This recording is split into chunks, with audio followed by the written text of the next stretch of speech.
श्री स्वामी समर्थ. नमस्कार सर्वांना. श्री स्वामी समर्थ कृपा या माझ्या यूट्यूब चॅनलवर सर्वांचं मनापासून खूप खूप स्वागत. तुमचा आजचा दिवस खूप सुखाचा आणि आनंदाचा जावो हीच मी स्वामींच्या चरणी प्रार्थना करते आणि आज या नवीन व्हिडिओला सुरुवात करते. सर्व सुवासिनी स्त्रियांच्या अगदी जिव्हाळ्याचा विषय असलेला वटपौर्णिमा हा सण लवकरच येणार आहे. सर्व सुवासिनी स्त्रियांसाठी हा सण अगदी खास आणि विशेष असतो. तर यंदा 2026मध्ये वटपौर्णिमा हा सण 29 जून 2026 रोजी म्हणजे सोमवारी येत आहे. अखंड सौभाग्याची प्राप्ती व्हावी यासाठी वटपौर्णिमेचे व्रत केले जाते. हिंदू धर्मामध्ये या सणाला अतिशय महत्त्वाचे मानले जाते. दरवर्षी ज्येष्ठ पौर्णिमेला वटपौर्णिमा साजरी केली जाते. सर्व सुवासिनी स्त्रिया नवीन भरजरी साडी नेसून हातात हिरवा चुडा, गळ्यात मंगळसूत्र, केसात गजरा माळून असा 16 शृंगार करून वडाच्या झाडाची पूजा करतात आणि 7 जन्म हाच पती मिळावा अशी प्रार्थना करतात. परंतु या दिवशी वटपौर्णिमेची पूजा कशी करावी, काय करावे, काय करू नये, कोणते रंग शुभ आहेत, कोणते रंग अशुभ आहेत, कोणत्या रंगाची साडी नेसावी जेणेकरून वटपौर्णिमा व्रताचं संपूर्ण फळ आपल्याला मिळेल, याबाबत बऱ्याच शंका आपल्या मनात असतात. तर या विषयाबाबतची संपूर्ण माहिती मी आज तुम्हाला या व्हिडिओमध्ये देणार आहे. व्हिडिओ संपूर्ण पहा. चॅनलवर नवीन असाल तर चॅनलला सबस्क्राईब करा. बघा, प्रत्येक महिन्यात पौर्णिमा येते आणि प्रत्येक महिन्यात येणाऱ्या पौर्णिमेचं स्वतंत्र असं महत्त्व असतं. मात्र ज्येष्ठ महिन्यात येणाऱ्या पौर्णिमेचं अनन्यसाधारण असं महत्त्व असतं.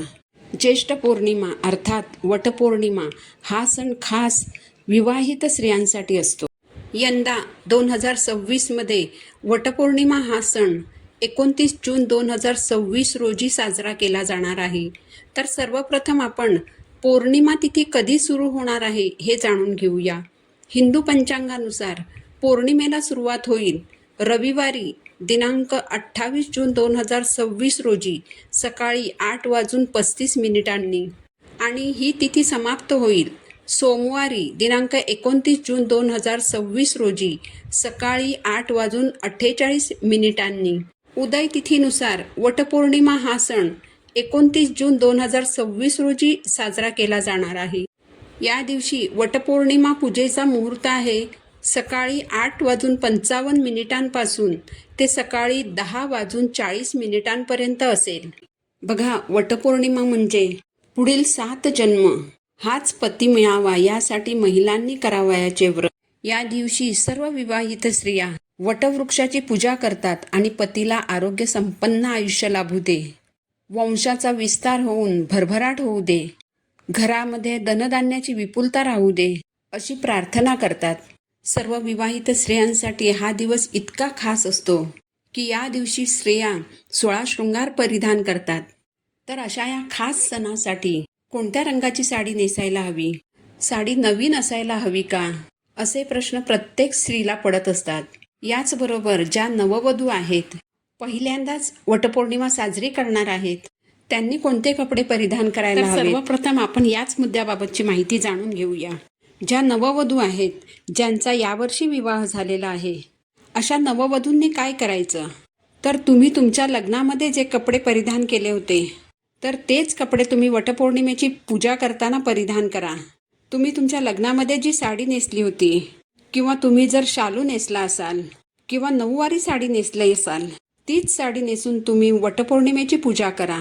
तुम्ही जर तुमच्या लग्नामध्ये इतर कोणत्याही प्रकारचे कपडे परिधान केले असतील तर तेच कपडे, तीच साडी किंवा तोच शालू नेसून तुम्ही वटपौर्णिमेची पूजा करायची आहे. कारण तुमच्या लग्नामध्ये तुम्ही जे कपडे परिधान केलेले असतात त्या कपड्यांवर तुमचे लग्नाचे विधी पार पडलेले असतात. त्या विधींमुळे त्या कपड्यांची पवित्रता वाढलेली असते. म्हणून तुमच्या लग्नामध्ये तुम्ही जे कपडे परिधान केले असतील तेच कपडे तुम्ही पहिली वटपौर्णिमा पूजताना परिधान करा. पण काही कारणाने तुमच्या लग्नात वापरलेले कपडे तुम्हाला वटपौर्णिमेची पूजा करताना वापरणं शक्य नसेल तर नक्कीच तुम्ही वटपौर्णिमेसाठी दुसरे कपडे परिधान करू शकता. काही हरकत नाही. आता ज्या महिला दरवर्षी वटपौर्णिमेची पूजा करतात त्यांना असा प्रश्न पडतो की दरवर्षी वटपौर्णिमेसाठी नवीन साडी नेसायला हवी का, नवी कोरी साडी विकत घ्यायला हवी का? तर बघा, वटपौर्णिमेसाठी नवीन साडी नेसावी की नाही हे सर्वस्वी तुमच्या इच्छेवर अवलंबून आहे. जर तुम्हाला दरवर्षी नवीन साडी विकत घेणं शक्य असेल तर तुम्ही नक्कीच नवीन साडी नेसून वटपौर्णिमेची पूजा करू शकता. तुमच्याकडे जर एखादी नवीन साडी अगोदरपासून असेल किंवा एखादी नवीन साडी तुम्हाला भेट म्हणून मिळालेली असेल तर ती साडी नेसूनही तुम्ही वटपौर्णिमेची पूजा करू शकता. पण वटपौर्णिमा पुजताना नवीनच साडी नेसायला हवी असं काही बंधन नाही. नवीन साडी नेसूनच वटपौर्णिमेची पूजा करायला हवी असं कुठेही लिहिलेलं नाही. म्हणून तुम्हाला नवीन साडी विकत घेणं शक्य नसेल तर तुम्ही या अगोदर जी साडी वटपौर्णिमा पूजताना वापरली असेल तीच साडी तुम्ही पुन्हा वटपौर्णिमेच्या पूजेसाठी वापरू शकता. मात्र ती साडी स्वच्छ धुवून मगच ती तुम्ही वटपौर्णिमेच्या पूजेसाठी वापरायची आहे. आता वटपौर्णिमेची पूजा करताना कोणत्या रंगाची साडी नेसावी? बघा, आपल्या हिंदू धर्मामध्ये रंगांना देखील विशेष असं महत्त्व आहे.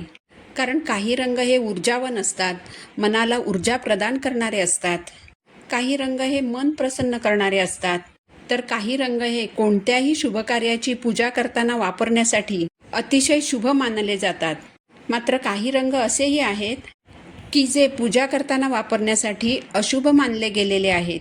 सर्वप्रथम आपण शुभ रंग कोणते आहेत ते जाणून घेऊया.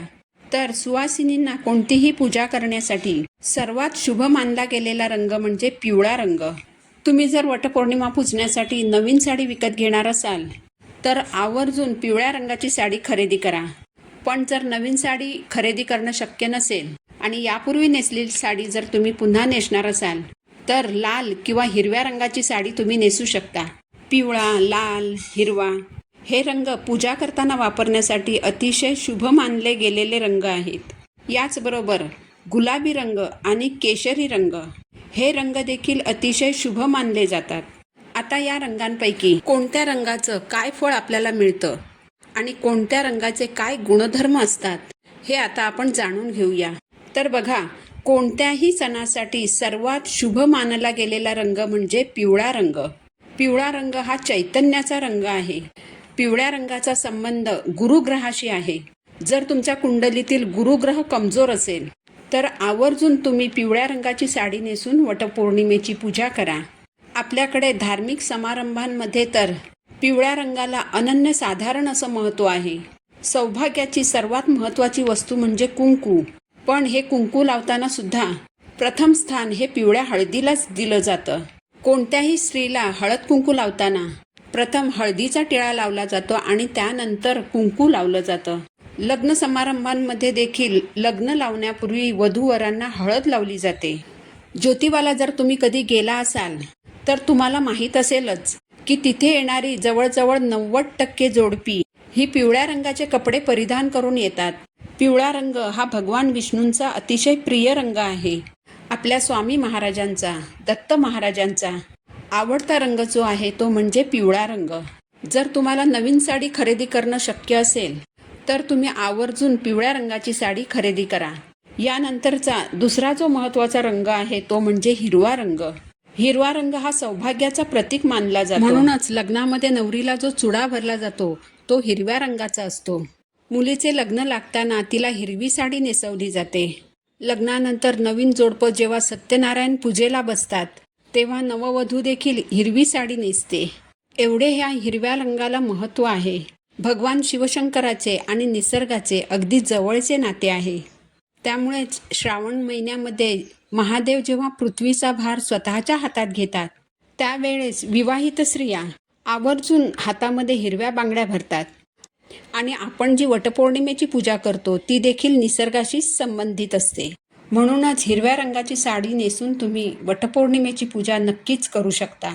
यानंतरचा जो महत्त्वाचा शुभ रंग आहे तो म्हणजे लाल रंग. लाल रंग हा सर्वात आकर्षक रंग मानला जातो. हिंदू धर्मानुसार लाल रंग उत्साह, सौभाग्य, उमंग, धैर्य आणि नवीन जीवनाचे प्रतीक आहे. लाल रंग तीव्रतेचे देखील प्रतीक आहे. सौभाग्याशी संबंधित महत्त्वाच्या ज्या गोष्टी असतात त्यात प्रामुख्याने लाल रंगाच्या कुंकूचा समावेश होतो. प्रत्येक शुभकार्यामध्ये लाल रंगाचा वापर केला जातो. देवी लक्ष्मीला लाल रंग प्रिय आहे. माता लक्ष्मी लाल वस्त्र परिधान करते आणि लाल कमळावर विराजित असते. जर तुम्ही लाल रंगाची साडी नेसून वटपौर्णिमेची पूजा केली तर माता लक्ष्मीचा आशीर्वाद तुमच्यावर कायम राहील. यानंतरचा जो शुभ रंग आहे तो म्हणजे गुलाबी रंग. जगभरातील स्त्रियांच्या आवडीचा जो रंग आहे तो म्हणजे गुलाबी रंग. गुलाबी रंगाला प्रेमाचं प्रतीक मानलं जातं. गुलाबी रंग हा आपुलकी, प्रेम, करुणा आणि सौभाग्याचं प्रतीक आहे. गुलाबी रंग परिधान केल्याने मन प्रसन्न होते, म्हणूनच हा आनंदाचा रंग मानला जातो. त्यामुळे गुलाबी रंगाची साडी नेसून तुम्ही वटपौर्णिमेची पूजा नक्कीच करू शकता. यानंतरचा जो शुभ रंग आहे तो म्हणजे केशरी रंग. केशरी रंग हा देखील अतिशय शुभ रंग मानला जातो. पण जर तुमच्याकडे या रंगांपैकी कोणत्याही रंगाची साडी नसेल किंवा या रंगांमध्ये ज्या वेगवेगळ्या शेड येतात अशा शेडमधील देखील साडी तुमच्याकडे नसेल तर तुम्ही इतर रंगांच्या साड्या देखील नेसू शकता. असं काही नाही की तुम्ही हिरवा, पिवळा, लाल, केशरी आणि गुलाबी रंगाची साडीच नेसायला हवी असं काही नाही. पण हे रंग पूजा करण्यासाठी अतिशय शुभ मानले गेलेले असे रंग आहेत. आणि या रंगांपैकी एका रंगाची साडी नेसून जर आपण वटपौर्णिमेची पूजा केली तर आपल्याला पूजेचं संपूर्ण फळ नक्कीच मिळतं. पण या रंगांच्या साड्या तुमच्याकडे नसतील तर तुम्ही इतर रंगांच्या साड्या देखील नेसू शकता. मात्र 2 रंग असे आहेत की या 2 रंगांच्या साड्या नेसून वटपौर्णिमेची पूजा चुकूनही करू नये. यापैकी पहिला जो रंग आहे तो म्हणजे पांढरा रंग.